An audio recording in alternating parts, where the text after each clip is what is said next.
அண்ணே சாப்பாடு இருக்கானே? அதான் ஆரம்பிச்சிருக்கேன், போயிட்டு அப்புறம். உன்ட்டனா ஓசியில கேட்டாங்க, காசு கொடுப்போம்ல. சரிண்ணே கோவப்படாண்ணே, உட்காருண்ணே. இதானே சாப்பிடு.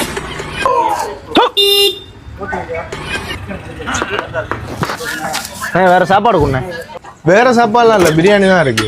பிரியாணி தான் கேட்குறேன், குடியா. உட்காந்து சாப்பிடுண்ணே. பரவாயில்ல, ஐயா சாப்பாடு இருந்தா வாங்கி கொடுங்க ஐயா. பயா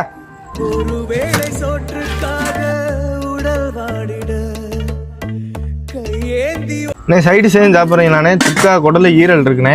மூளை இருக்கா? வந்தவங்களுக்குலாம் இருந்துச்சு, உனக்கு இல்லை.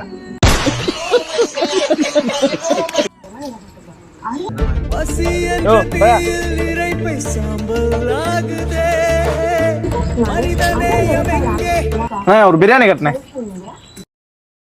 ஐயா என்ன சாப்பாடு? ஐயா ரொம்ப நன்றிங்க. பார்க்கவே பாவமா இருக்கு. இருந்தாலும் நாளைக்கு சாப்பாட்டுக்கு என்ன செய்வாரு? சரி, நம்ம ஒரு 100 ரூபா கொடுத்துட்டு வருவோம்.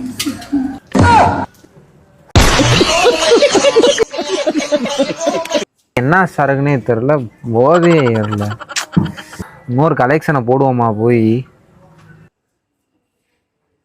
போட்டு ஒரு கட்டிங் போட்டோம்னா தூங்குறது கரெக்டாக இருக்கும்.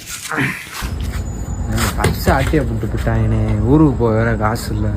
150 ரூபா கொடுங்கண்ணே. ஊருக்கு போய் மய மூலியமா போட்டு விடுறேன். இங்க என்ன இழுச்ச வாயன் எழுதியிருக்கா உனக்கு?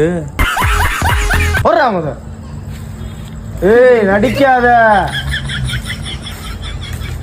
மறக்காம அப்படியே பிரஸ் ஃபாலோ பண்ணிருங்க.